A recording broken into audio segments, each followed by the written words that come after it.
ദേശീയപാത വികസനത്തിന്റെ ഭാഗമായി നടാലിൽ അണ്ടർ പാസേജ് നിർമ്മിക്കാനുള്ള നടപടികളില്ലാത്തതിൽ പ്രതിഷേധിച്ച് കണ്ണൂർ ജില്ലയിൽ സ്വകാര്യ ബസ് ഉടമകൾ പ്രഖ്യാപിച്ച സമരം തുടങ്ങി. നടാൽ OKUP സ്കൂളിന് സമീപം അടിപ്പാത നിർമ്മിക്കുമെന്ന ഉറപ്പ് ദേശീയപാത അധികൃതർ ലംഘിച്ചെന്ന് ആരോപിച്ചാണ് ബസ് പണിമുടക്ക്. ബസ് ഓപ്പറേറ്റേഴ്സ് കോർഡിനേഷൻ കമ്മിറ്റിയുടെ നേതൃത്വത്തിലാണ് പണിമുടക്ക് പ്രഖ്യാപിച്ചത്. പണിമുടക്ക് ജനജീവിതത്തെ സാരമായി ബാധിച്ചു. KSRTC പല ഭാഗങ്ങളിലും അധിക സർവീസ് നടത്തുന്നത് ദുരിതത്തിന് താൽക്കാലിക ആശ്വാസമേകിയിട്ടുണ്ട്. ബസ് സമരം മലയോര മേഖലയിൽ യാത്രക്കാർക്ക് കടുത്ത ദുരിതമായി മാറി. ദേശീയപാത 66ന്റെ നിർമ്മാണം പൂർത്തിയാകുമ്പോൾ നടാൽ OKUP സ്കൂളിന് സമീപം അടിപ്പാത നിർമ്മിക്കണമെന്നത് വർഷങ്ങളായുള്ള ആവശ്യമാണ്.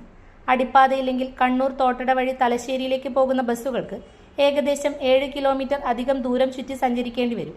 അധിക ദൂരം ഓടുന്നത് ഇന്ധനച്ചെലവ് വർദ്ധിപ്പിക്കുമെന്നും നിലവിലെ സാമ്പത്തിക പ്രതിസന്ധികൾക്കിടയിൽ ഇത് താങ്ങാനാവില്ലെന്നും ബസ് ഉടമകൾ വ്യക്തമാക്കുന്നു. നിലവിലുള്ള സർവീസ് റോഡുകളുടെ വീതി കുറവും ഉയരക്കുറവും വലിയ വാഹനങ്ങൾ കടന്നു പോകുന്നതിന് തടസ്സമാകുന്നുണ്ട്.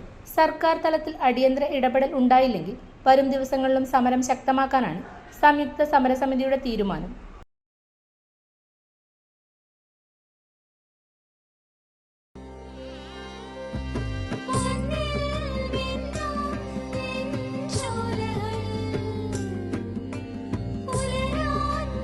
ഇതെനിക്ക് തരുമോ?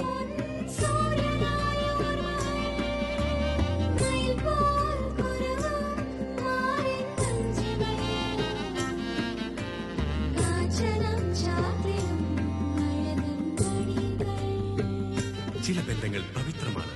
കണ്ണും നിറയും മനസ്സും നിറയും. സ്വന്തം ജോസ്കോ ജ്വല്ലേഴ്സ്. ഇനി